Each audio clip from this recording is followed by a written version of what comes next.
भारत ने 4 यूरोपीय देशों के साथ एक मुक्त व्यापार समझौता किया है। इस समझौते का नाम EFTA है, यानी इकोनॉमिक फ्री ट्रेड एग्रीमेंट। देश के उद्योग मंत्री पीयूष गोयल ने इसकी जानकारी भी सोशल मीडिया प्लेटफॉर्म एक्स के जरिए साझा की थी।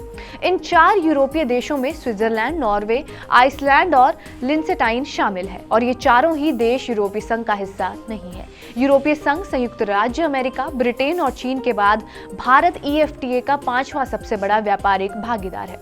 आपको ये जानकर हैरानी होगी कि इस समझौते के लिए बातचीत साल 2008 में शुरू हुई थी और अब 2024 में जाकर इस समझौते पर मुहर लगी है और इस एक समझौते पर हस्तक्षेप के लिए 21 दौर की बातचीत हुई थी। खैर, मायने ये रखता है कि इस समझौते से भारत को क्या फायदा मिलेगा और इस समझौते के जरिए यूरोपीय देश किन किन सेक्टर्स में निवेश करने वाले हैं, ये सब हम आपको बताएंगे इस वीडियो में। नमस्कार, मेरा नाम है रिया शर्मा और आप देख रहे हैं TV9 डिजिटल। सबसे पहले आपको ये बता देते हैं कि समझौते से भारत में क्या क्या सस्ता होने वाला है।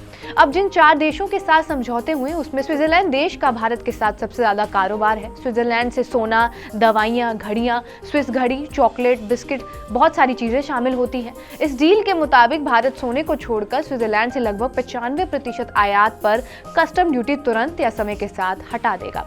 वर्तमान में भारत चॉकलेट और चॉकलेट प्रोडक्ट्स पर 30% और स्विट्जरलैंड से आने वाली ज्यादातर घड़ियों पर 20% की इंपोर्ट ड्यूटी लगाता है।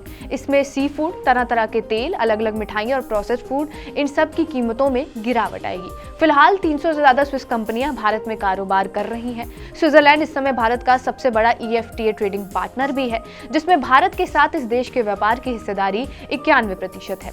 इसके अलावा भारत ने स्विस परिवहन कंपनियों को रेलवे में निवेश करने के लिए भी आमंत्रण दिया है। रिपोर्ट्स का यह भी मानना है कि भारत ने एग्रीमेंट के इम्प्लीमेंटेशन के बाद पहले 10 सालों में $50 बिलियन यानी 4.13 लाख करोड़ रुपए के इन्वेस्टमेंट कमिटमेंट की मांग की है। इसके अलावा ब्लॉक मेंबर से अगले 5 सालों में $50 बिलियन के एडिशनल इन्वेस्टमेंट की मांग भी रखी गई है। इन इन्वेस्टमेंट से भारत में 1 मिलियन यानी 10 लाख डायरेक्ट जॉब्स क्रिएट होंगे। बात इस एग्रीमेंट की करें तो इसमें 14 चैप्टर्स हैं, जिनमें trade in goods, rule of origin, trade in services, investment promotion and corporation, government procurement, intellectual property rights, technical barrier to trade और ट्रेड फैसिलिटेशन शामिल है। भारत और EFTA इकोनॉमिक रिलेशंस को बढ़ावा देने के लिए जनवरी 2008 से फ्री ट्रेड पैक्ट पर बातचीत कर रहे हैं। हालांकि समझौते की कुछ खामियां भी बताई जा रही हैं। ग्लोबल रिसर्च इनिशिएटिव की एक रिपोर्ट के मुताबिक इससे भारतीय कंपनियों को भी नुकसान होगा। विश्लेषकों ने ये चेतावनी जताई है कि टैरिफ यानी कि इंपोर्ट और एक्सपोर्ट पर जो टैक्स लगता है उसकी वजह से और गुणवत्ता मानकों की वजह से